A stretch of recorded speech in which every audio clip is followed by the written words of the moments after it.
Hello, my name is Zachariah with Old Man Gaming.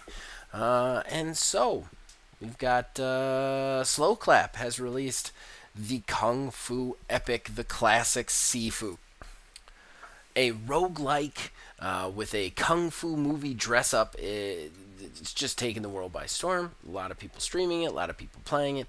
It's a great game. Tons of Kung Fu action. And personally, if you watched my review, or if you didn't, let me just go ahead and spoiler it for you. I think this is a near perfect game. Nonetheless, we've decided to do another series of this type of show. So we decided to probe our minds and our community and our hearts and see if we can come up with some really crazy, interesting things that we'd like to see in Sifu going forward. So here we go, guys. Five Things is back, and we're starting with five things we want to see in Sifu. Alright, I want to just start off by saying Sifu is an amazing game, start to finish. It's one of the best I've played this year, without a doubt. It has gotten into my soul, and I've been dumping almost nearly non-stop hours into it. That being said, there are some things that both crazy and on the slightly more realistic side that we'd love to see from it. So I just want to give a quick disclaimer saying that the five things that I'm about to tell you A, they don't have to really be based in reality, and B, they're not placed in any sort of order. Like, the five things are not like number one isn't better than number five or whatever. It's just whatever it is. So let's go ahead and get into it. All right, let's get the technical one out of the way because I want to get the technical one out of the way. I'd like to see some bug fixes. Now, I know what you're saying, bug fixes. What are you talking about? There are a few very small but very evil bugs, at least on the PC side of the game. Now, I do want you guys all to keep in mind I have not played all the way through the game. I've gotten to the tower and still haven't actually made it to the CEO. Nonetheless, I've noticed some little things, and very rarely do I get hit with a bug. Very rarely. Nonetheless, when I do, it is absolutely totally destroying, because especially if you're on a good run and you're 22 getting all the way to the end of the club, and then all of a sudden your foot gets stuck to a pillar and you can't move. I mean, it's just nightmarish situation, and I have not seen any updates to Sifu so far, so I've got to say, guys, please fix those small amounts of bugs. And like I said, it's a near perfect game, but the problem with this kind of game is it is incredibly hard and it is incredibly unforgiving. With games like that, you don't want to lose to a bug. You just don't. It's so much worse than playing, like, getting a bug in a Bethesda game or a Ubisoft game where you could just hop back to your last save point. This, you're going all the way back to the beginning of at least the stage. It's very frustrating. So that's the technical one. We're getting that one out of the way. Now let's get into the other ones, which, like I said, guys, you're probably going to think most of these are crazy cakes because this game is pretty perfect right off the bat, but we've come up with them, so we're going to say them. So number two, and this one was suggested to us by Mr. Aether Deus. You could check him out on Twitch. He's a good streamer. He's also a great member of this community, a rising fellow in this community, and he decided to chime in. And basically, I'm going to paraphrase his post, but he'd like to see some more specialized levels. I mean, obviously, we all want to see more content for this game. I mean, the game is amazing. Why wouldn't we want to see more content for it? And I hope we do get some extra DLCs, which honestly, with this one, I'll gladly pay for. But specialized levels meaning things that kind of, you could do so many cool things with this, like do the Crazy 88 level, like the Crazy 88 fight from Kill Bill, or even any of the Ip Man films where he fights an entire dojo. You could really do some specialized, interesting content based on great kung fu movies of old, both Western and Eastern, and I think that would be really awesome to see here. Plus, if you're going to put content in this game, and like I said, I haven't completed it, it's a very interesting prospect because the story itself probably wraps itself up at the end. So this kind of is a nice way to give you more content without actually rewriting the story or anything. Number three. Let's move on to number three. And this is another Crazy Cakes one. This is my personal one that I really want to see here. and that is procedurally generated survival mode of some sort. This is a big ask. I'm not expecting this to ever come out for Sloclap, but it's a roguelike.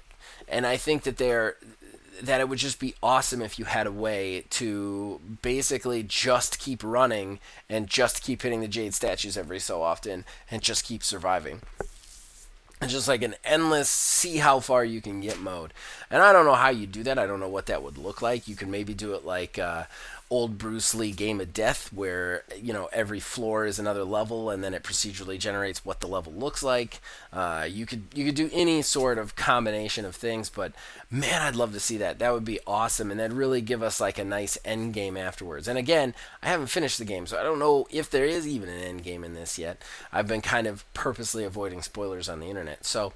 But I'm assuming you just end up going back through it to get the pacifist run and get the the good ending, bad ending, secret ending, all that. So that would be really cool to have some sort of procedurally generated survival mode. It would be just amazing, especially in a game like this, and it would basically make my playing of this game infinite. I would probably never stop playing it. So let's move on to number 4, and this comes right off of the procedural generated survival mode, because I think one thing that would go really cool with this procedurally generated survival mode is some kind of multiplayer.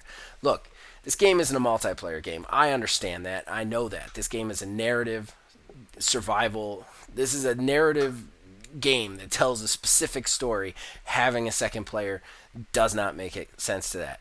That being said, I do think, especially with this game and this company's roots being an absolver, they're missing a little bit of a mark without any sort of multiplayer whatsoever. I mean, there's not even leaderboards or anything like that. It's just what it is. And again, that's great. I would love to see some multiplayer. I mean, and while he did not directly say this, I think Phil Billy would be the first to say that he would probably be more likely to play a game like this should it have some way to play with a friend or two. So a good way to do that, procedurally generated endless survival mode, you can have 2 players because it's not going to be story based anyway. I think that would be absolutely awesome. Hell, you could even release that as a separate discounted game, and I'd still probably purchase it. So that's our number 4, and that brings us to our number 5, another Crazy Cakes one. Again, they're all Crazy Cakes because this game is kind of perfect for what it is. But number 5, and this is purely for me again, and that is a backstory mode. So. Well, not purely from me. Something Aether Dio said when we were having a conversation about this, he actually pointed out that he would have liked more text and less subtext with the storytelling of the game.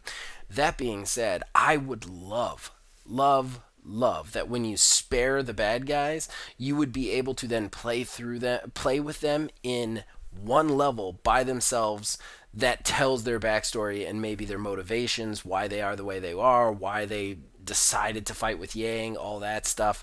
I mean, again, haven't gotten to the ending, and I know that a lot of that is revealed, but wouldn't it be great if there was a specialized level just to them that allowed you to get to know those characters a little bit better? Plus, you would get to play as them, and I think that would be cool. You could just do one level with a series of jade statues in that level, and then that character would start with a certain amount of special abilities with the difficulty ramped up a little bit.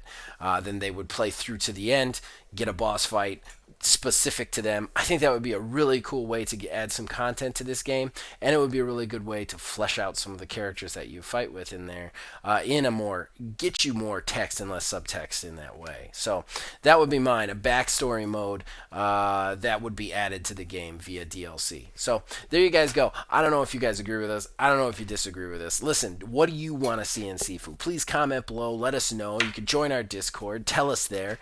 And yeah, as long as you guys keep watching this, and we'll keep making them. Next week, if I can get the content out, I'm going to try and do Tiny Tina's Wonderlands. If you want to tell me what you'd like to see in Tiny Tina's Wonderlands, please go into the Discord, comment, let us know what you'd like to see, and maybe it'll make it into the 5 things.